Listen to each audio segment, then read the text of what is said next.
ان کو چھوڑ کے آ کے اللہ کی ذکر کی محفل میں بیٹھ گئے تھے. اور جب زمانہ ایسے ہوا تو ہمیں اس پہ بڑا تعجب ہوتا تھا، یہ کیسے لوگ تھے جنہوں نے اپنی کام، روزگار، ذمہ داری یہ سب کچھ چھوڑنے کا مقصد یہ نہیں ہے کہ وہ بالکل چھوڑ جائیں، یعنی جب اللہ کی ذکر کا ٹائم ہو تو وہ اپنی دکانوں کو بند کر لیتے ہیں، وہ اپنے کاروبار کو روک لیتے ہیں. وہ کہتے ہیں کہ ان صلاتی و نسکی و محیایا و مماتی للہ رب العالمین، یہ ہمارا کام بھی، یہ روزگار بھی، یہ زندگی بھی، سب کچھ جو ہے وہ اللہ رب العزت کے لیے. تو الحمدللہ ایسا دور خود ہم نے دیکھا اور آیا آپ سب نے دیکھا کہ جو رب کی فضل و کرم والے ہیں، اللہ نے اسے یہ عقل و شعور بھی عنایت فرمایا، دور دور دراز کے سفر بھی کر لیتے ہیں، اپنا وقت بھی صرف کر لیتے ہیں اور اللہ رب العزت کی ذکر کی محفل میں حاضری دیتے ہیں، اس میں بیٹھ جاتے ہیں. خلوص اور اخلاص تو اتنا کہ حضرت مبارک صلی اللہ علیہ وسلم فرمایا کرتے تھے. مجھے جب مرشد گرامی حضرت مولانا محمد ہاشم سمنگانی رحمۃ اللہ تعالی نے توجہ کی اجازت دی اور مجھے سند دیا تو سند میں انہوں نے حضرت مبارک صلی اللہ علیہ وسلم کو لکھا ہے کہ مردود ہو مردودی و مقبول ہو مقبول، جو صف الرحمن جس کو رد کر لے وہ میری طرف سے بھی رد ہے، اور جو ان کو مقبول ہے وہ مجھے بھی مقبول ہے. تو ساتھ ہی مجھے فرمایا کہ بیٹا، مجدد رحمۃ اللہ تعالی نے ارشاد فرمایا کہ این راہ دیوانگی میں طلب، فرمایا یہ رستہ جو ہے اس میں پاگل ہونا پڑتا ہے. ایسے والے پاگل نہیں ہے جو نماز نہیں پڑھتے، جو کپڑے اپنے میلے رکھتے ہیں. کیسے پاگل ہیں کہ لوگ تمہیں کہیں یار یہ تو اتنا ذکر کرنے والا ہے کہ لوگ کہیں کہ یہ تو پاگل ہی ہو گیا ہے. بس لا یؤمن احدکم حتی یقال انہ مجنون، اس وقت تک کوئی بندہ کامل مومن نہیں بن سکتا جب تک کہ لوگ ان کے بارے میں گواہی نہ دیں یہ تو پاگل ہو گیا ہے. کہتے رہتے ہیں کہ لوگ جو ہے نا وہ مریخ پہ چلے گئے، چاند پہ چلے گئے، اور تم لوگ پھر سے اتنے پاگل ہو گئے. تو اللہ رب العزت کی یہ بندے حضور فرماتے ہیں مبارک صلی اللہ علیہ وسلم کے، مجھے جب انہوں نے کہا، میں نے کہا حضرت میں کیسے لوگوں کے پاس جاؤں گا، کیسے کروں؟ تو مجھے فرمایا بیٹا تیرے پاس جو دولت ہے یہ دولت آپ نے لوگوں تک پہنچانی ہے، یہ نعمت لوگوں کو دینی ہے، اور اس کے لیے پاگل پن کی ضرورت ہے، پاگل پننا پڑتا ہے. فرماتے ہیں میں نے پھر کیا کیا، میں پھر چاہتا کوئی کھیتی باڑی کرنے والا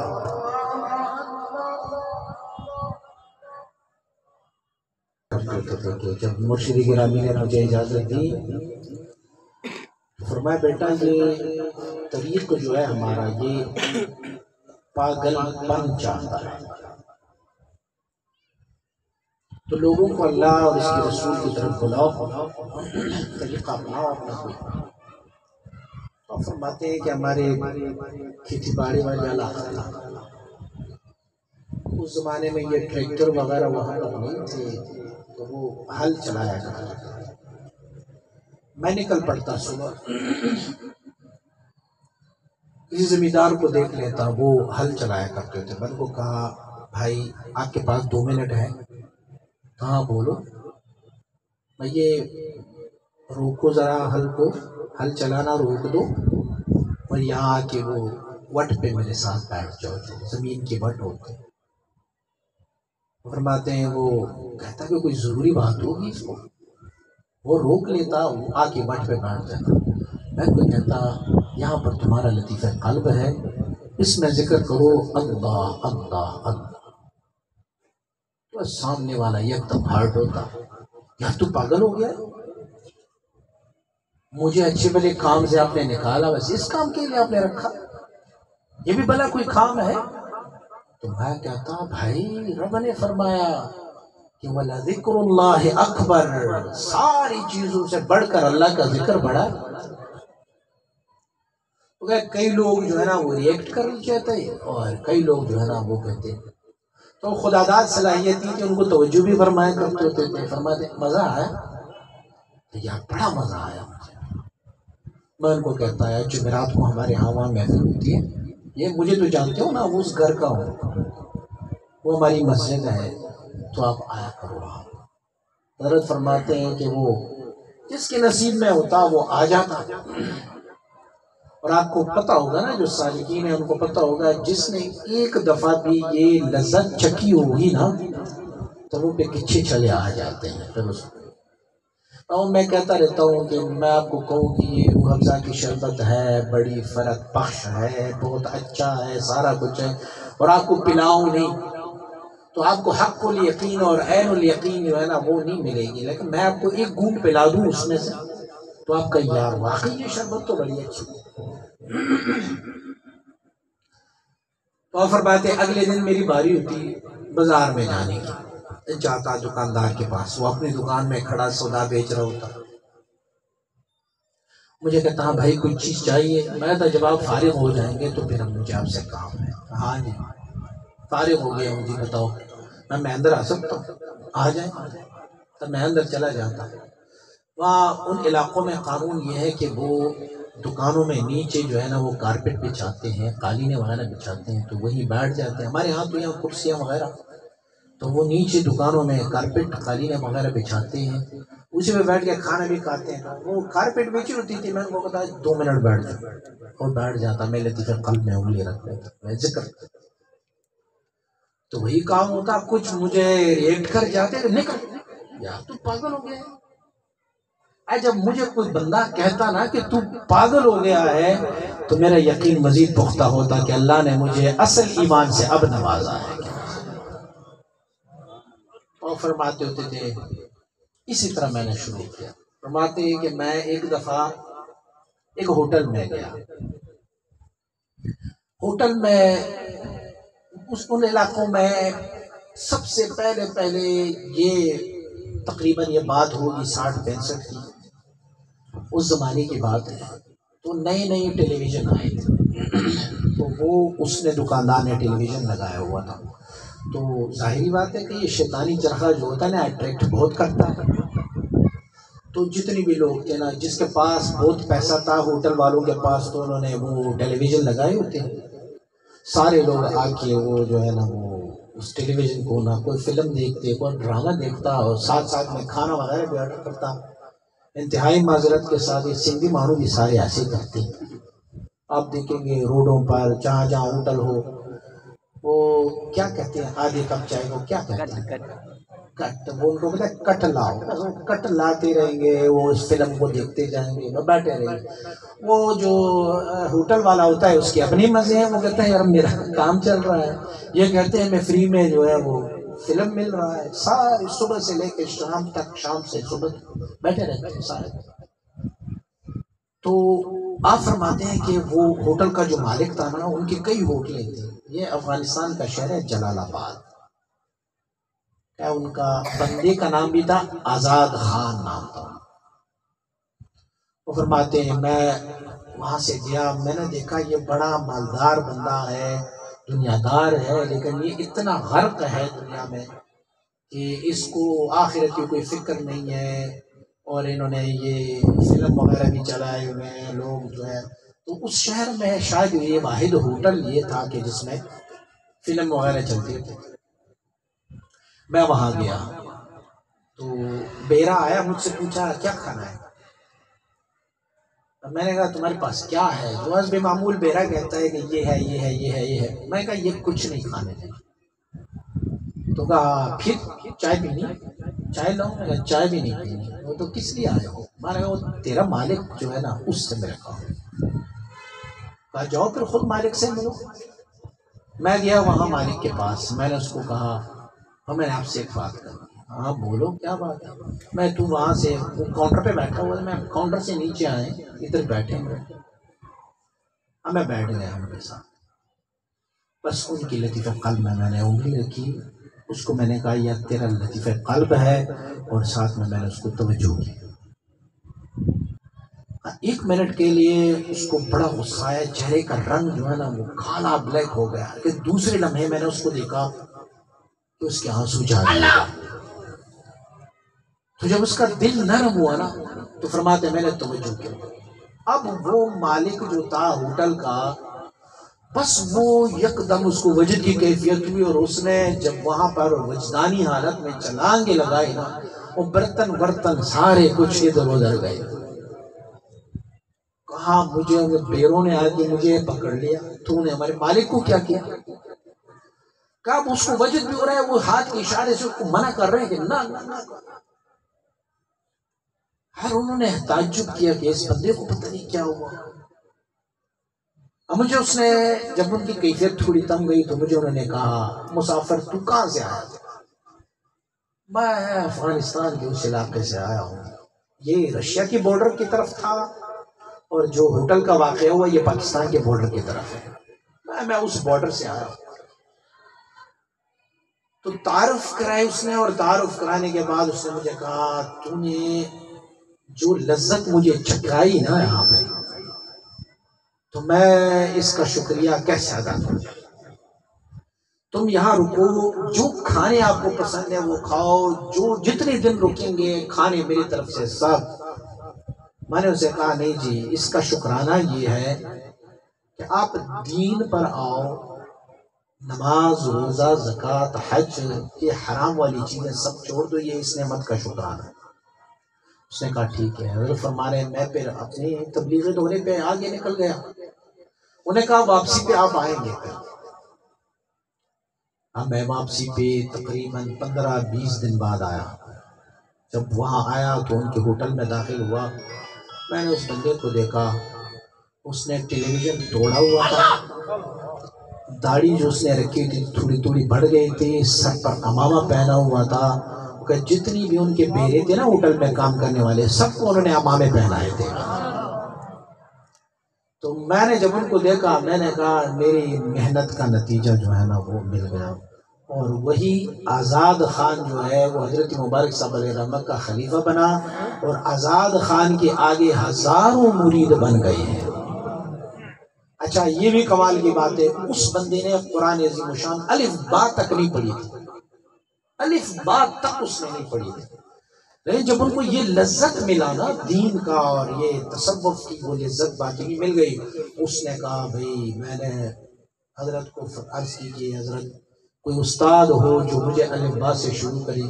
ماشاءاللہ اس نے الف با سے شروع کی، اور جب ان کو خلافت ملی اس وقت وہ درس نظامی سے دستار بندی سے بھی فراغت حاصل کی۔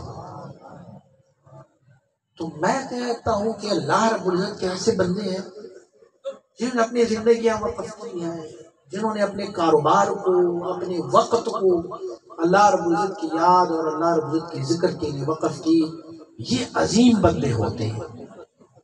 تو جب اس طرح کے بندے ہوتے ہیں، آج مجھے کچھ لوگ ملنے آئے تھے، انہوں نے کہا ایسے اچھا خاصا کاروبار تھا میرا، اور بڑا روزگار تھا میرا، اور پھر مجھے پتہ ہی نہیں چلا اب جو ہے نا وہ 1.5 کروڑ مجھ پر ادھار اور قرض ہے، تو حالات بھی ایسے ہو گئے ہیں، میں کیا کروں کیسے کروں؟ میں نے کہا میرے رب نے ایک وعدہ فرمایا ہے، رب نے ہمیں مال کمانے کا طریقہ فرمایا ہے۔ رب نے فرمایا وَمَنْ أَعْرَضَ عَنْ ذِكْرِي فَإِنَّ لَهُ مَعِيشَةً ضَنْكَ، جو میرے ذکر سے اعراض کرتے ہیں، جو میرا ذکر نہیں کرتے، میں ان کی معیشت کو تنگ کر دیتا ہوں۔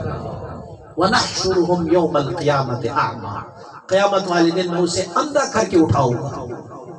وہ پوچھیں گے لِمَ حَشَرْتَنِي أَعْمَى وَقَدْ كُنْتُ بَصِيرًا، ربا میں تو دنیا میں دیکھتا رہتا تھا، نابینا تو نہیں تھا، اور اب نابینا ہوں، یہ کیا بات ہوئی؟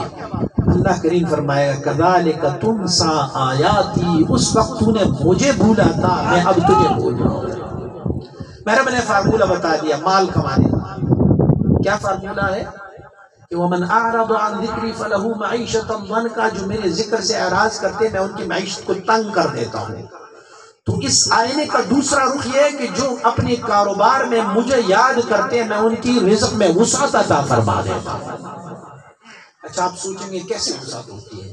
ہمیں بھی ہمارے بہت سارے سالکین ہیں، کاروباری مسائل ہوتے ہیں، مشکلات ہوتے ہیں. میں کہتا ہوں وہ مشکلات ہیں، سب کچھ ہے، لیکن مسئلہ یہ ہوتا ہے تجھے اگر 10 لاکھ کی نقصان ہو جائے تو خودکشی پر تل جاتا ہے. تجھے اگر کچھ نقصان ہو جائے راتوں کو تمہاری نیند غائب ہو جاتی ہے. ان کی ساری ہستیاں سیلاب کے نظر ہو جاتے ہیں، زلزلے کے نظر ہو جاتے ہیں، پھر بھی وہ دل کا اطمینان ان لوگوں کے پاس ہوتا ہے. اور یہ برکت جو ہے وہ ذکر کی برکت ہے. تو اللہ کریم نے ہم پر کتنا احسان فرمایا. اللہ نے اس فتنہ اور فساد کے دور میں ہمیں ان لوگوں سے ملایا جو خود بھی ذاکرین ہے اور دوسروں کو ذکر کے رستے پر چلانے والے ہیں. الحمدللہ ثم الحمدللہ. حضرت مجدد رحمۃ اللہ تعالی فرماتے ہیں کوئی بندہ یہ دعویٰ نہ کرے مرشد میری وجہ سے اس بندے کو اصلاح ہوئی ہے، نہیں. فرمایا اللہ رب العزت کے حبیب نے فرمایا ہے کہ بہت سارے ایسے فاسق لوگ ہوتے ہیں کہ اللہ ان سے دین کا کام لے لیتا. وہ خود ہوتے فاسق و فاجر، لیکن اللہ ان سے دین کا کام لیتے. حجاج ابن یوسف کا نام سنا ہوگا. ایک دن میں 10,000 صحابہ کرام کو انہوں نے کعبۃ اللہ شریف کی مطاف کے اندر شہید کیے. ایک دن میں 10,000 صحابہ کرام 3 ماہ تک کعبۃ اللہ شریف کے اندر گھوڑے باندھے، مسجد نبی شریف کو آگ لگا دی. انہوں نے نام کی سید بھی جہاں کہیں ان کو نظر آتا اس کو شہید کروا دیا. ظلم و جبر کی وہ داستان ہے جو حجاج ابن یوسف کی ہے کہ عقل حیران رہ جاتا ہے. لیکن حجاج ابن یوسف سے دین کا کیا کام کیا لیا گیا؟ حجاج ابن یوسف جو ہے وہ عجمی ملکوں میں آئے تھے، ایران میں آئے تھے. ایران میں دیکھا کہ ایرانی لوگ جو ہے وہ قرآن عظیم شان کے اعرابات سے آشنا نہیں ہے. زبر زیر پیش یہ جو اعراب لگے ہوتے ہیں، تو کبھی کبھار جو ہے اگر آپ قرآن عظیم شان کی کوئی ایسی آیت پڑھ لیتے ہیں جس میں آخر میں پیش لگا ہو، پیش کے بجائے اگر آپ نے زبر پڑھ لیا تو معنی ہی فاسد ہو جاتا ہے. تو حجاج ابن یوسف نے کہا، حکم دیا کہ سارے قرآن عظیم شان پر اعرابات لگائے جائیں تاکہ یہ عجمی لوگوں کے لیے آسان ہو. تو ہمارے لیے اور آپ لوگوں کے لیے اسی لیے آسان ہو گیا کہ ہم زبر زیر پیش یہ دیکھتے ہیں. تو اللہ کریم نے حجاج ابن یوسف سے اتنا کام لیا، دین کا کام لیا، لیکن وہ تھے فاسق و فاجر. معنی یہ ہے کہ آپ لوگوں کے ذہن میں یہ بات نہ آئے یا میں کبھی یہ دعویٰ نہ کر بیٹھوں کہ میری وجہ سے آپ لوگوں کا اصلاح ہوا ہے. نہیں، رب کائنات نے تم لوگوں کی فطرت میں اصلاح لکھی تھی. اللہ کریم نے مجھے تمہارے لیے سبب بنا لیا اور اصلاح تمہیں مل گئی ہے. وگرنہ اس میں اپنا کوئی کمال نہیں ہے کہ یا آج کل تو دور یہ ہے کہ بھائی بھائی کے پاس نہیں جاتا. میں کل آیا تھکا ہارا، میں نے کہا کوئی نہیں آیا ہوگا، میں چپکے سے آؤں گا، سوؤں گا، سفر کر کے آ رہا ہوں. تو آیا، ماشاءاللہ جب آئے تو یہاں پر پوری میں اپنے ساتھ سوچتا رہا، ارے بندے تیرے تو اتنے اوقات نہیں ہے جو اتنے لوگ آ کے تمہارے انتظار کر رہے ہیں. لیکن یہ اللہ رب العزت کی ذکر اور اللہ کی یاد اور رب کی طرف رجوع کی نتائج اور ثمرات ہے کہ اللہ رب العزت ہیچ کو بھی یعنی جو نہ ہو اسے بھی اللہ رب العزت عزت اور عظمت سے نواز دیتا ہے. تو اللہ کا شکر ادا کریں. دیکھو میں اپنے ساتھیوں سے کہتا رہتا ہوں، آج بھی آئینے کے سامنے کھڑے ہو جائیں، اپنے اس حلیے کو دیکھیں اور پھر اللہ کا شکر ادا کرتے رہیں کہ اللہ تیرا شکر ہے. تھوڑا سا اس دیوار سے باہر چلے جائیں گے نا تو یہ منظر دیکھیں گے تو بڑا خوفناک منظر ہوتا ہے، لیکن اپنے آپ کو دیکھیں گے تو کہیں رب نے کتنا کرم فرمایا. میں یہ کراچی ڈیفینس میں ایک دن کھڑا تھا، وہاں سے نکل رہے تھے تو ایک پراڈو گاڑی ہمارے سامنے سے گزری، رکی اور بڑی سپیڈ سے واپس آئے.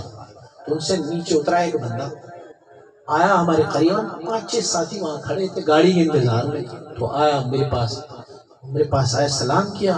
اس کے بعد مجھے ایسے ٹچ کیا، اس نے ادھر سے ٹچ کیا. مجھے پوچھنے لگا آپ انسان ہو؟ میں جی انسان ہوں. میں تعجب ہے، میں تو سمجھ رہا تھا کوئی فرشتے اترے ہوئے یہاں پر. تو میں نے اسے چیک کیا گوشت پوشت ہے، ہڈی وڈی ہے کہ نہیں؟ میں نے کہا نہیں، اللہ کے انسان ہے، اللہ نے انسان پیدا فرمایا. عاجز بندے، فرشتے تو نورانی مخلوق ہے، وہ تو لا یعصون ما امرهم اللہ، ہم تو گناہگار بندے ہیں. تو قسم سے میں نے آپ جیسے لوگوں کو کبھی نہیں دیکھا. میں ریٹائر کرنل ہوں، میں پوری دنیا میں گھوم پھر چکا ہوں، لیکن تم جیسے لوگوں کو میں نے پہلی بار دیکھا ہے. یہ تو میں اسی لیے سمجھا کہ شاید یہ فرشتے ہوں گے. میں نے کہا نہیں، ہم فرشتے نہیں ہیں، لیکن فرشتہ صفت لوگوں کے ساتھ بیٹھے ہیں اور انہوں نے ہماری شکل کو فرشتوں جیسے بنا دیا. حضرت شیخ سعدی نے کیا فرمایا؟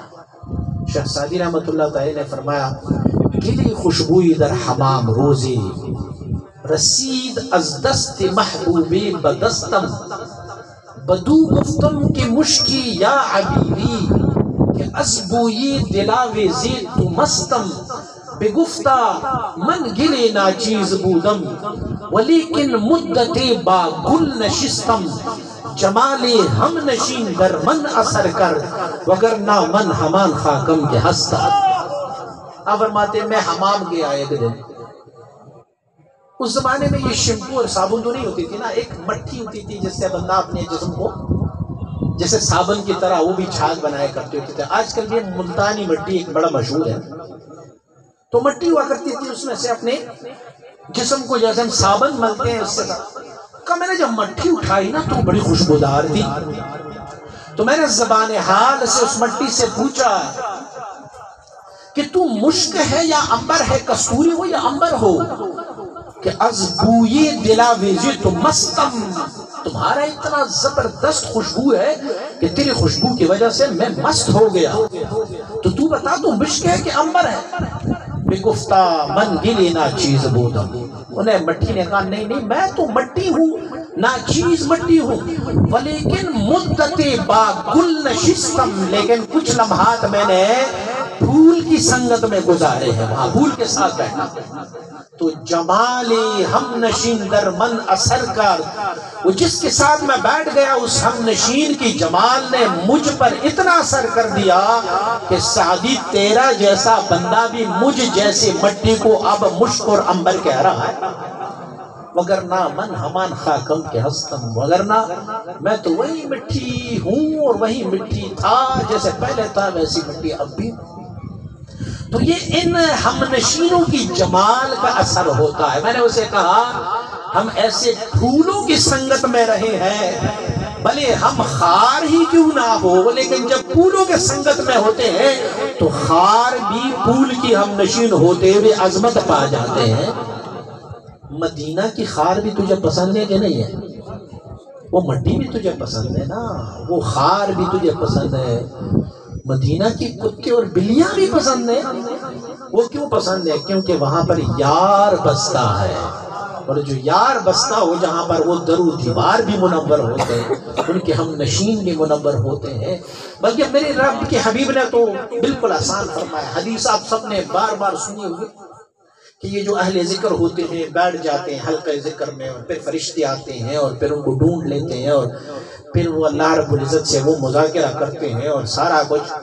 تو پھر اللہ رب العزت فرماتے لہم غفرت، میں نے ان ساروں کو بخش دیا ہے. تو وہ فرشتے عرض کرتے پروردگار، وہاں پہ ایک ایسا بندہ بھی بیٹھا ہوا تھا جو ذکر کرنے نہیں آیا تھا، بس میں اس نے دیکھا کچھ لوگ بیٹھے ہوئے ہیں اپنے کسی کام سے جا رہے تھے، کچھ لمحات یہاں پر میں بھی بیٹھ جاؤں جیسا.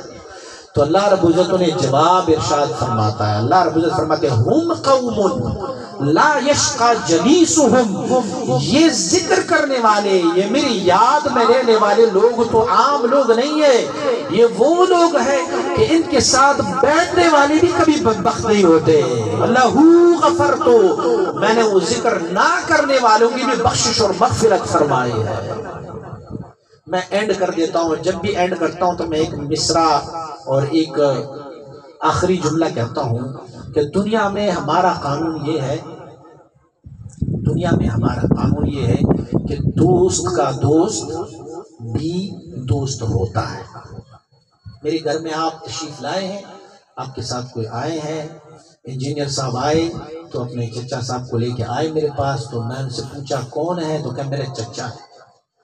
میں نے کہا تیرا چچا ہے تو ہمارا دوست ہے، کیونکہ آپ ہمارے دوست ہو، وہ ہمارا دوست ہے، قانون یہی ہے نا۔ یہ تو خیر اللہ نے ان کو صلاح دی، غیر صلاح والے لوگ بھی دوست کا دوست جو ہوتا ہے نا وہ دوست ہی ہوتا ہے۔ جب دوست کا دوست دوست ہی ہوتا ہے تو یہ اللہ کے بندے اللہ کے دوست ہوتے ہیں۔ اللہ کے ان بندوں سے جب آپ دوستیاں لگاتے ہو تو نہ چاہتے ہوئے بھی تو اللہ کا دوست خود بخود بن جاتے ہو، کیونکہ دوست کا دوست ہی ہوتا ہے۔ تو اللہ کے دوستوں کے ساتھ جب دوستیاں لگاتے ہیں تو ان کی طفیل اللہ کریم ہمیں بھی اپنا دوست بنا لیتے ہیں۔ آپ کہیں گے کوئی حوالہ بھی عنایت فرمائے، تو میرے رب نے حوالہ دیا، اللہ نے فرمایا کہ قل ان کنتم تحبون اللہ فاتبعونی یحببکم اللہ، فرما دیجئے حبیب کہ اگر تم لوگ مجھ سے محبت کی دعوے دار ہو، یعنی اللہ سے محبت کی دعوے دار ہو، تو فاتبعونی، میرے اتباع میں آ جاؤ۔ جب آپ میرے اتباع میں آ جاتے ہو تو یحببکم اللہ، رب تجھ سے محبت کرنے لگے گا، اللہ تم سے محبت کرنے لگے گا۔ میرے کریم آقا کی محبت، میرے کریم آقا کی اطاعت، کچھ بھی نہ کرو، محبت اور اطاعت کر لو۔ اس محبت اور اطاعت کے بدلے میں رب تجھے اپنا محبوب بنائے گا۔ بنانا ہی نہیں تھا، ایک کتے کو اپنا محبوب نہیں بنایا، کیا کیا تھا اس نے؟ اللہ کے ان برگزیدہ بندوں کی سنگت اختیار کی، وَكَلْبُهُمْ بَاسِطٌ ذِرَاعَيْهِ بِالْوَسِيدِ، بس ان کی اچھوں کی دروازے پر اپنے ٹھانگے پلایا۔ وَكَلْبُهُمْ بَاسِطٌ ذِرَاعَيْهِ بِالْوَسِيدِ، وہ درشل میں وہ چوکٹ پہ اپنی دونوں ٹھانگے پلائے۔ اس نے کوئی نماز نہیں پڑھی، کوئی عبادت نہیں کی، کوئی کچھ نہیں کی، ریاضت نہیں کی، لیکن بس اپنی ٹانگیں وہاں پر پلائے رکھا۔ مولا تیری محبوب بندے ہیں، میں ان کی چوکٹ پہ بیٹھا ہوا ہوں مولا، اب تیرا اور ان کا معاملہ ہے، میں نے اپنے آپ کو ان کی سپرد کر لیا ہے۔ تو رب اس کتے کو بھی کتا نہیں رہنے دیتا، رب اسے بھی جنتوں میں داخل فرماتا ہے۔ یہ ہوتے سچوں اور اچھوں کی سنگت کی نتائج ہوتے ہیں۔ دعا ہے کہ اللہ کریم ہمیں کوئی ایسی نظر والے سے ملا دے۔ بس العین حق، مجدد رحمت اللہ تعالی فرماتے ہیں، میری کریم آقا صلی اللہ علیہ وسلم نے فرمایا کہ نظر لگنا یہ حق ہے۔ برا نظر لگ جاتا ہے نا، بھینس کو لگ جائے تو دودھ دینا بند کر دیتی ہے، کسی اچھے بڑے مکان کو لگ جائے تو سب کچھ تباہ ہو جاتا ہے، صحتیں تباہ ہو جاتی ہیں، سارا کچھ۔ نظر لگنا حق ہے فرمایا۔ تو مجدد رحمت اللہ تعالی فرماتے ہیں اگر بری نظر کے اثرات یہ ہوتے ہیں کہ بندے کو بیمار کر دیتا ہے، بندے کی ہستی کو تباہ کر دیتا ہے، بندے کو مبتلا تکلیف کر دیتا ہے، تو فرماتے کسی اچھے کی نظر ہو جائے تو بیماروں کو شفا مل جاتی ہے، وہ بیکاروں کو کاردار بنا دیتا ہے، وہ بے قیمت اور بے وقعت کو قیمت اور وقعت والے بنا لیتا ہے، وہ عزتیں دے لیتے ہیں۔ لیکن کسی اچھے کی نظر بھی تجھے پڑ جائے تو کیا ہی بات ہوتا ہے۔ اور کسی اچھے کی نظر پڑنے کے لیے ان کا صحبت لازمی ہے کہ آپ ان کے پاس جائیں، بیٹھیں عقیدت و محبت اور مودت کے ساتھ۔ تو رب کائنات کی یہ کرم بالائے کرم ہے، فضل بالائے فضل ہے کہ اللہ کریم نے اس فتن اور فساد کے دور میں ہمیں اچھوں سے ملایا ہے، اچھوں کی صحبت عنایت فرمائی ہے، اور اللہ نے ان کی طفیل ہمیں بھی اچھائی کے رستے پر ڈال دیا ہے۔ اللہ کریم ہماری آج کی اس بزم کو اپنی بارگاہ عالیہ میں قبول و منظور فرمائے۔ آج ویسے ہماری روٹین وائز بھی محفل نہیں تھی، کیونکہ وہ اتوار کو ہوتی ہے، اور ماہانہ محفل بھی انشاءاللہ